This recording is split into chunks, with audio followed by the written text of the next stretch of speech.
I want to start off today by asking you a very direct question.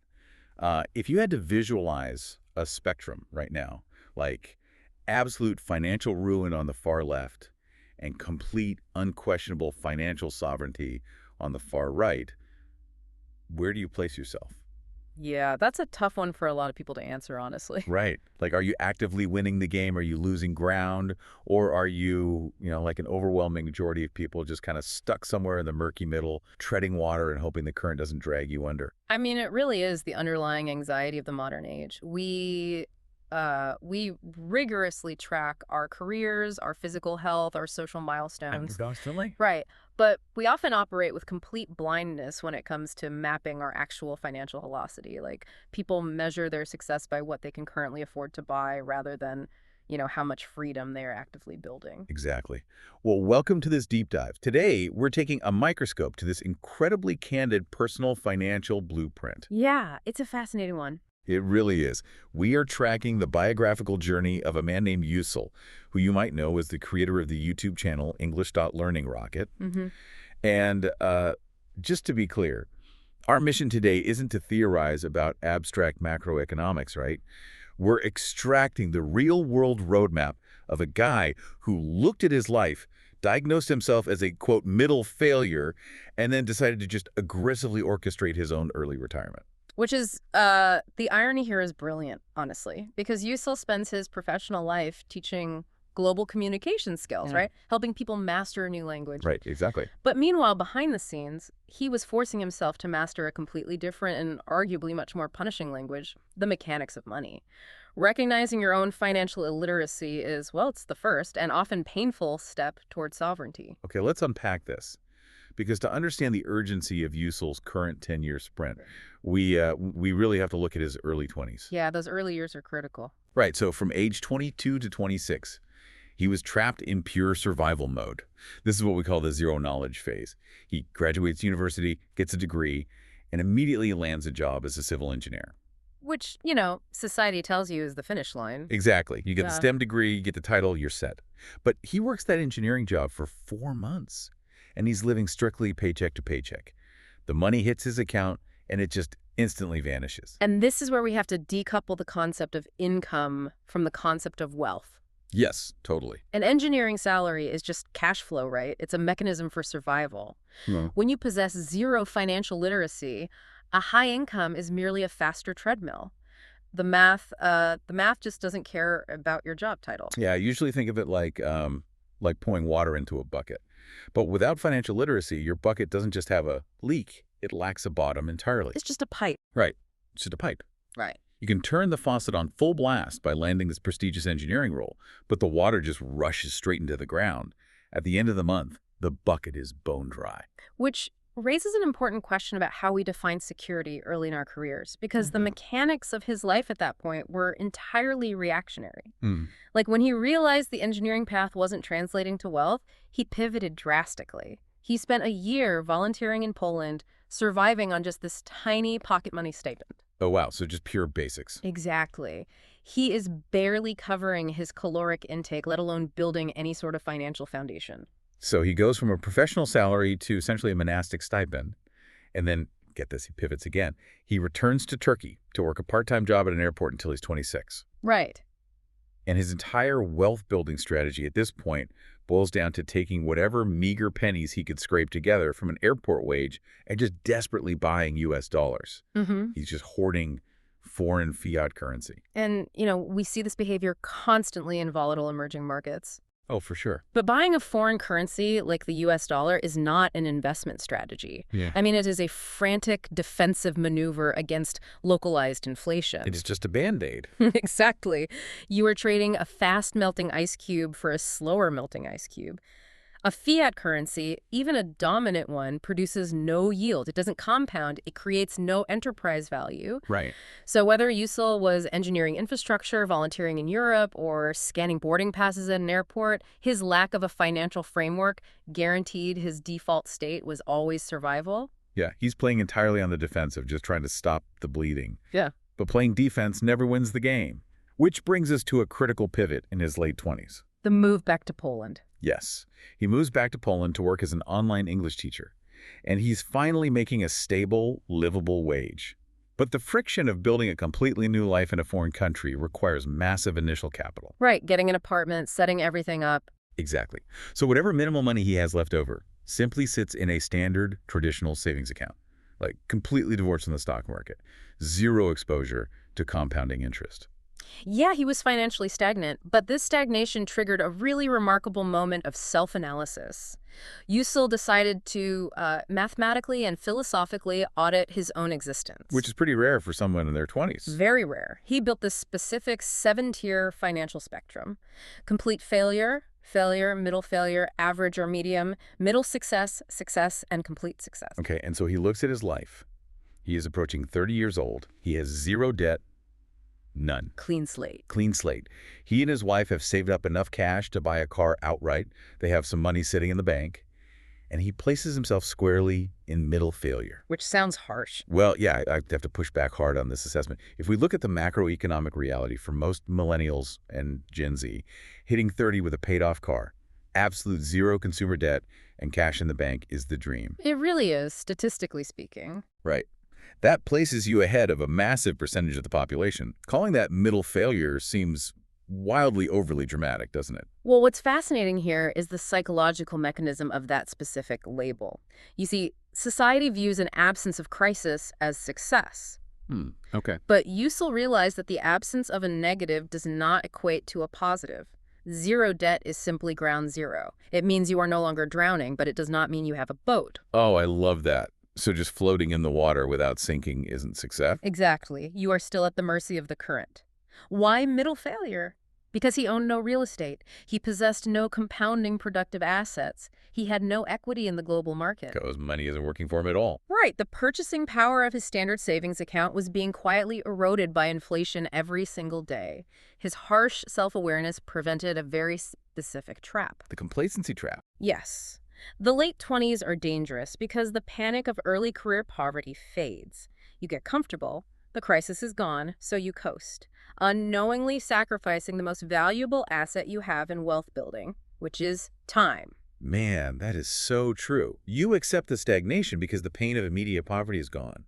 But acknowledging you are in middle failure is only a diagnosis. Right. It doesn't solve the problem. Exactly. Yeah. To execute a cure, you have to undergo a violent paradigm shift from financial defense to financial offense. And you can't launch an offensive campaign from a shaky foundation. No, you need stability first. And Yusil found his launch pad at age 32. He secured a position as an English teacher at a state school in Poland. Which changes the entire equation. The anxiety of freelance or part-time hours vanishes. Completely. And human capital is often our primary asset. A state school teaching job operates like a high-grade fixed-income bond in your life's portfolio. Oh, that's a great way to think about it. Yeah, it provides a guaranteed, predictable baseline of cash flow. Because, you cannot execute a complex, high-risk capital allocation strategy when you are terrified about covering next month's rent. Right, your brain is just stuck in fight or flight. Exactly. The predictable state salary absorbed his baseline volatility, freeing up his mental bandwidth to focus on offense. So, with the survival anxiety quieted, his brain finally engages. He hyper-focuses. He starts devouring personal finance literature, dissecting YouTube channels and podcasts, and he fully plunges into the FIRE movement. The financial independence, retire early movement. Yeah. And we know you, the listener, understand the mechanics of FIRE. But what's incredible is how fast Yusil moves from theory to execution once that defensive line is held. Because of that lightning bolt realization, right? That saving is merely capital preservation while investing is capital deployment. It completely rewired his behavior. Here's where it gets really interesting. By age 33, so just 1 year after securing that state job, the acceleration is staggering. He and his wife secure a mortgage and buy an apartment. A huge move. Huge. And on top of that, he activates what he calls his money army, deploying roughly 5,000 euros. And I am obsessed with this military analogy. It works so well. It really does. Think about the mechanics. Every single euro you possess is a soldier. When Yusil was in middle failure, his soldiers were locked inside the barracks of a traditional savings account, doing nothing while inflation slowly starved them. Yeah. Now, he is aggressively marching them onto the battlefield to capture territory. And let's look at how he is structuring the battalions, right? Because He isn't just throwing 5,000 euros at the wall. Right, he has a strategy. He is actively capturing global equity growth by deploying troops into diversified ETFs, exchange-traded funds, and specific individual stocks. But he pushes further out on the risk curve, too. Like he sends soldiers into the trenches of peer-to-peer lending, specifically using platforms like Mintos, and he is acquiring real estate crowdfunding notes. Which is bold. Yeah. How does a highly speculative asset class like PDP lending fit into a relatively small early-stage portfolio like this? Well, this is where the baseline stability of the state school job becomes paramount. In peer-to-peer lending, on platforms like Mintos, you are essentially acting as the bank. Right. You are providing liquidity to loan originators taking on consumer credit risk, and in exchange, you're harvesting a much higher yield premium. But it carries the risk of default, obviously. Exactly. Similarly, real estate crowdfunding fractionalizes illiquid assets, offering higher returns but locking up your capital. So USOL can stomach the volatility of P2P and the illiquidity of crowdfunding precisely because his state teaching job covers his living expenses. Right. He doesn't need to recall his troops from the front lines just to pay his grocery bill. Exactly. His human capital covers the defense, so his financial capital can play pure offense. And the goal of these soldiers isn't just to take territory. Like, the true magic of compounding is that those soldiers capture prisoners, dividends, and interest yields and immediately conscript them to fight for the army. Yes, your wealth starts generating its own wealth. It's beautiful. And the velocity of the army increases exponentially. By establishing this multi-front offensive strategy, Yusil officially graduated himself out of middle failure. Nice. Where does he put himself now?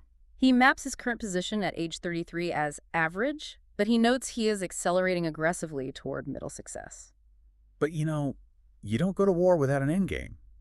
Because he started his aggressive compounding journey relatively late at age 32, he couldn't rely on a leisurely 40-year horizon. No, the math wouldn't work for early retirement. Right. So he drew up a hyper-focused, radical 10-year timeline.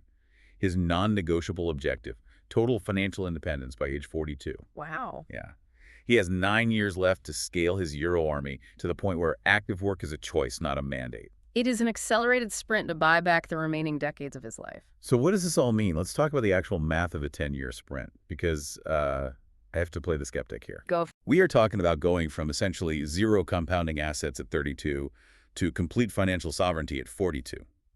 In the traditional finance world, a 10-year horizon is incredibly short.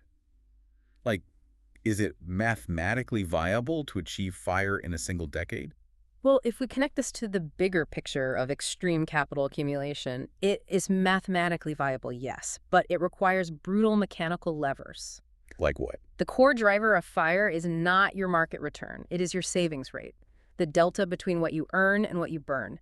If you save 10% of your income, it takes roughly 50 years to reach financial independence. Wow, 50 years. Yeah. So to compress that timeline to 10 years, Yusil cannot just rely on an 8% ETF return. He has to push his savings rate north of 60%. Oh, man. Which means as his income scales, as the English channel grows, as the state salary increases, as the PDP loans yield, his lifestyle expenses must remain entirely frozen. Precisely. You have to actively fight lifestyle creep. Every additional euro earned must bypass the checking account and immediately be drafted into the money army. No lifestyle upgrades, no fancier car. None of it. The 10-year timeline demands a level of behavioral discipline that most people simply refuse to endure. You are trading a decade of extreme consumption for a lifetime of total autonomy. That's powerful. He transformed from a paycheck-to-paycheck engineer whose money just vanished into the ether into a master strategist orchestrating his own timeline. Yes. And the defining takeaway here is incredibly empowering for anyone listening who feels behind. It fundamentally does not matter if you spend your entire 20s in the zero-knowledge trap. Yusil ignored the stock market for a decade. Because past financial illiteracy is a sunk cost. Yes. The only variable you control is your current capital allocation. Moving your money from defense to offense, pulling your soldiers out of the savings barracks and putting them on the field. That mechanical shift from saving to investing is the bridge out of middle failure. However, you cannot cross that bridge until you have the courage to honestly plot your current coordinates on the spectrum, even if the reality is bleak. Which brings us directly to a call to action from Yusil's war room. His journey is happening right now in real time. He has 9 years remaining on his map to age 42. It's an open book. It is. If you want to level up your global communication skills while watching a masterclass in behavioral discipline, you need to engage with his content. Yeah, seek out english.learningrocket on YouTube. Hit subscribe, drop a like on his videos to boost the algorithm, and most importantly, leave a comment telling him exactly where you place yourself on the financial spectrum today. Are you in middle failure? Are you accelerating into middle success? Just put it in writing. Claiming your position publicly is a powerful commitment mechanism. It makes it real. To wrap up today, we've dissected this pursuit of financial independence as a literal war, a brutal 10-year offensive campaign designed to conquer your living expenses by age 42. But I want to leave you with a provocation that extends beyond the math. Imagine your own 10-year war map. You execute the strategy flawlessly. You hit your target number. The passive income from your global ETFs and your real estate notes completely eclipses your monthly burn rate. The war is won.